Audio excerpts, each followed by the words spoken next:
Can you imagine going to a wedding banquet wearing flip-flops and a tank top? That's exactly what a buddy of mine did. Now, to be fair to Jake, he hadn't planned on going to the wedding banquet that day.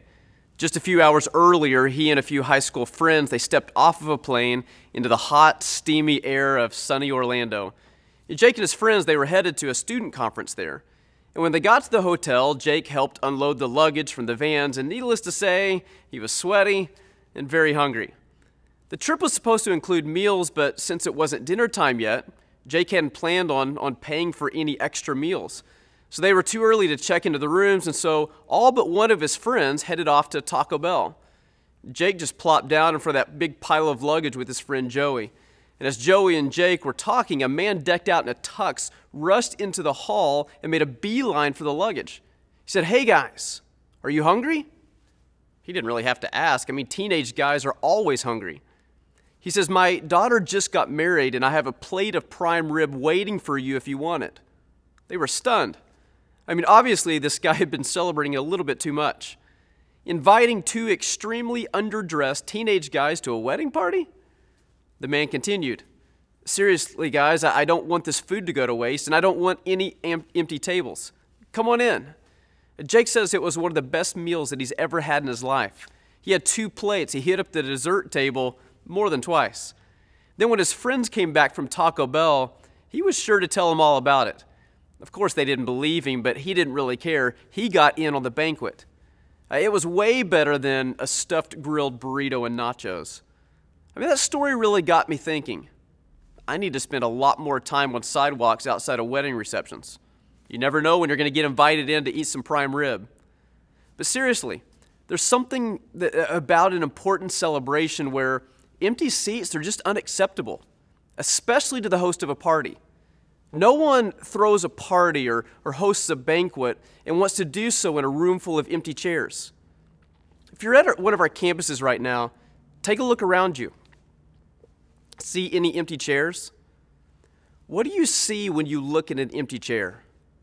A little more elbow room? Somewhere where you can put a jacket or maybe your coffee cup? A good place to sit behind so you can have an unobstructed view. But an empty chair is never an empty chair. I believe it's an opportunity. And if that chair stays empty, it's a missed opportunity.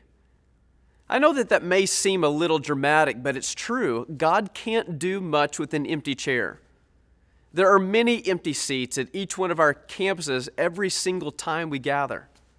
And if that seat remains empty, it's a missed opportunity for someone to encounter God for the first time. It's a missed opportunity for someone to connect to other Christ followers. An empty chair is a missed opportunity for someone being mobilized to bless his or her neighborhood. If this chair remains empty, there's a friend not finding hope through a difficult time. There's a couple not receiving help for their struggling marriage. There's a student not finding community in a season of intense loneliness and isolation. For every one of these chairs that sits empty, there's someone not finding their way back to God. An empty chair is never just an empty chair, because God can't do much with an empty chair. But the opposite is also true when a person sits in this chair. Amazing things can happen when a person sits in this chair. It gives God the opportunity to change the world one life at a time. Jesus told a story that's often called the parable of the great banquet, but I think it could also be called the parable of the empty chairs. Here's Jesus' parable. He says, "A certain man was preparing a great banquet and invited many guests. At the time of the banquet, he sent his servant to tell those who'd been invited, 'Come, because everything is now ready.' But they all alike began to make excuses. The first said, 'I've just bought a field. I must go and see it. Please excuse me.' Another said, 'I've just bought 5 yoke of oxen. I'm on my way to try them out. Please excuse me.' Still another said, 'I just got married, so I can't come.' The servant came back and reported this to his master. Then the owner of the house became very angry. He ordered his servant, 'Go out quickly into the streets and alleys of the town and bring in the poor, the crippled, the blind, and the lame.' 'Sir,' the servant said, 'what you have ordered has been done, but there's still room.' Then the master told his servant, 'Go out to the roads, the country lanes, and compel them to come in, so that my house will be full. I tell you, not one of those who were invited will get to taste of my great banquet." Jesus is comparing the kingdom of God to this metaphor of a banquet. The idea is that God is the host, and he has gone to great lengths to prepare something fabulous for the people to enjoy. They're going to be nourished. They're going to connect with each other. I mean, it's going to be awesome. The decorations will be breathtaking. The food will be exquisite. The best wines will be served. It's going to be an exceptional, extravagant, and spectacular event. But as the RSVPs come back, there's bad news for the host. People are busy. They're watching their kid's soccer game. There's something great on TV. And so the host sends the servant out 2 more times to compel people to come. Why? Why is he so insistent that they come? The host knows that a party is not really a party unless there are people at it. A banquet's not nearly as fun if there's no one eating and drinking and dancing. All the preparations that the host does were made for the people. It's not about the food. It's not about the decorations. It's not about the wine. It was all about the people. Do you know where Jesus was at when he told this parable? He was actually at a party. It was a party being hosted by a religious leader, a Pharisee. And the party was very exclusive. It would have been only a party for those who were of the religious elite. And at that party, Jesus heals a guy who was physically suffering. And that sounds like a good thing, but this healing caused quite a stir at the party because it was on the Sabbath day of rest. The Pharisees considered healing work, and they found it spiritually offensive to work on the Sabbath. Jesus responds to their critical thoughts by asking a question. If one of you has a child or an ox that falls into a well on the Sabbath day, will you not immediately pull it out? The crowd was silent. They knew that they could not answer out loud because, of course, they would have pulled their child or an animal out of the well, which would have also been considered work. Understand, Jesus had no problem healing the man on the Sabbath because God is into people. His heart beats for people. And his kingdom is not just open to some people. God opens his doors to all people. Now, in Jesus' parable, some of the people blow the host off. Maybe it's because they're pride, they're busy, or maybe they're just indifferent. Some are just not interested in showing up. But for God, it is inconceivable to have this extravagant banquet without filling every single seat. He says, open it up to everyone. Make sure that those in our culture who are not deemed as important, make sure that they are also invited. Make sure that those who are hungry come to the table. Make sure those who are forgotten are welcomed in. Make sure that the loner that you see in the coffee shops gets an invitation. Make sure that the annoying person at work also gets one too. Reach out to the family that's new into the neighborhood, to the immigrant who struggles to speak English. There is a place at the banquet for everyone. In other words, God says, fill my house and do not waste the banquet. You probably already know where I'm going with this, don't you? I mean, every weekend, God prepares a banquet here at Community. A banquet of God's Word, a banquet of God's music, a banquet designed for our kids and another for our students. A banquet that requires hundreds of hours of creativity, planning, rehearsal, and prayer. It's a banquet intended to connect to people, to the host, and to bring hope and joy and life to all those who attend. And every weekend, hundreds of thousands of people blow off this banquet. Maybe they're too busy or too prideful or maybe uninterested. But God, as the host, he can't bear to go through the banquet in such a way that it would be wasted.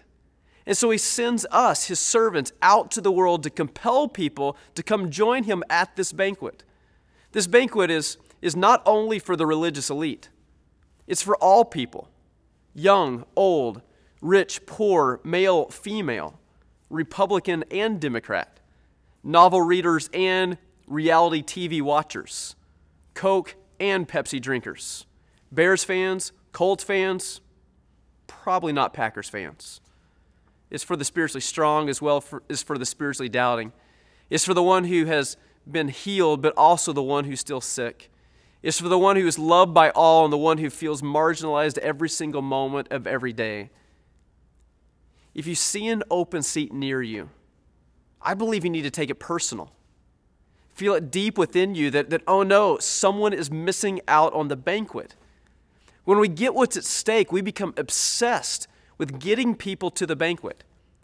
How many of you have ever had the experience of sitting in a celebration service and when it's done, you kind of feel this nagging sense of, man, I just really wish so-and-so would have been here with me. We all have. That open chair near you is an opportunity for someone to taste the goodness of God. Two things stick out with me about the parable that Jesus told. First is, we must take our own seat at the banquet. We live in a world that provides countless reasons to do something other than come here each and every Sunday. And many times we find ourselves making excuses like the people do in the parable. And even through our lives, even though our lives are full, there are multiple things pulling at our lives each and every day. We have to make the intentional decision to take our seat at the table. God can't do much with an empty chair. But each time we take a seat, we open our lives to the wonderful things that God can and will do in our journeys. Here's the second big takeaway. God is sending us out to invite others in. He's relentless about this. God wants every seat filled. I love what theologian N.T. Wright says about this. He says, it isn't enough to say that we ourselves are the people dragged in from the country lanes, to our surprise, to enjoy God's party. That may be true, but party guests are then expected to become party hosts in their turn. The truth is that there are far too many Christ followers today that believe that they are guests at God's banquet, when in reality, we should actually become hosts. In just a few weeks, we're planning to host a very special banquet. It's one that we're calling Show Up Sunday. On September 14th, we want every single seat filled with someone who's on their journey finding their way back to God. Together, let's fill these seats with people in your office. Inviting them might feel uncomfortable, but there is a place at the table for each and every one of them. The neighbors across the street. What might happen if you and I reached out to them? Let's invite the waitress at our favorite restaurant, the barista at the neighborhood coffee shop, the bartender at the corner pub. There's a seat for every last one of them. Let's invite the friends who used to come to the banquet but have wandered away. Something in them still stirs. The work of the host is drawing them back to the table. Let's invite them to come. How about the family member who's always been resistant? Maybe, just maybe, this time they'll accept the invitation. As we look toward our September 14th gathering, let's challenge one another to fill every single seat. Let's not let anything that the God has prepared go to waste. We want to make this as practical as we possibly can. And when you came in today, you received a card that says, who are my 10? Who are the 10 people that I can pray for and invite to join us on September the 14th? I want us to take a moment right now and literally write down the names of people that we will commit to praying for, but also the people we will commit to inviting. Think about your friends, your neighbors, your coworkers, your family members. Also think about the types of people you will run into each and every day that you may not know as well, but you'll still commit to an extended invitation to them. Don't limit yourself just to the first few people who come to mind. Who are the people that you might not have thought about yet? Who's the last person you can imagine coming? Maybe they need to make your top 10. But before you write the names down, I'd love to have you turn that card over. And on the flip side of the card, you see that we provided many different ideas on how to creatively invite someone on September the 14th. We'll also be providing you with invite cards. Again, you can give them to people you know, but I would also encourage you to use these invitation cards in creative ways as well. For example, you can pay for someone's Starbucks in the drive-thru line and then give the invite card to the barista and ask them to give it to the customer when they hear that their drink is free.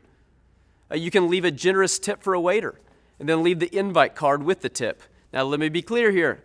Leave the invite with the tip, never as the tip. You can take a few invite cards, just strategically leave them where people would possibly pick one up. For those of us who are social media savvy, let's leverage our influence to invite people to September 14th.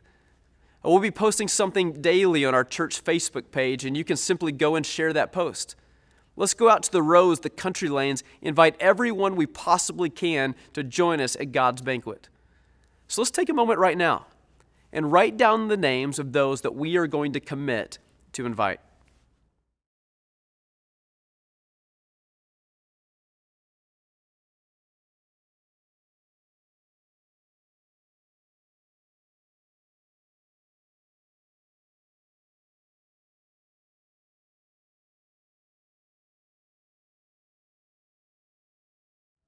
Most of us, I'd venture to say all of us, had the opportunity to sit in one of those empty chairs. When I remember the first time that I sat in a chair like that, I remember how different my life was then than what my life is now. I remember sitting in that chair and hearing for the very first time how grace was freely extended to me. I remember sitting in that chair and having God reshape and redefine my purpose in life. I also remember how I left that chair empty for a couple of years. A couple of self-focused, try to do life my own way years. But you know what? That chair was still waiting for me. In that chair I found a second chance and a third and a fourth. In that chair I discovered people around me with the very same struggles, trying to rediscover what it meant to know and to love Jesus. This chair has changed me. It continues to change me. And I want that for everyone else around me. Because I know that's what Jesus wants. There was a chair for me. There's a chair for you too. There's a chair next to you, one behind you for the people in your life that God longs to find their way back to Him. Please hear this. We're not saying that sitting in this chair is the only way for someone to find their way back to God. But it is a way, and it's a good way. It's a way that we believe that God has called us to put our efforts and our energies into. And it's a big part of the journey that so many of us have been on together. So let's not miss this opportunity. Let's not let a single chair sit empty. You know, each time someone sits in this chair, they have the opportunity to encounter God. Sitting in this chair is an opportunity to get connected to other Christ followers. Filling this chair is an opportunity for someone to be mobilized to bless their neighborhood. When this chair is filled, there's a friend finding hope through a difficult time. There's a couple receiving life for their struggling marriage. There's a student finding community in a season of intense loneliness and isolation. And for lots and lots of people, it may mean them finding their way back to God. If each of us would do everything that we can to invite someone to take a seat, this place would be filled. Nothing God has prepared would go to waste. Imagine that for just one moment. Imagine that person that you've been praying for, sharing your story with. Imagine them sitting in a seat close to you. Picture their head nodding when they hear something that speaks to their heart. Imagine them tilting their head a little when they've heard something they've never heard before. I mean, think of them beginning to feel transformational love take hold in their life. Now imagine every seat filled with someone beginning or continuing a journey back to God. An empty chair is never just an empty chair. Let's make sure that no one misses out on God's banquet.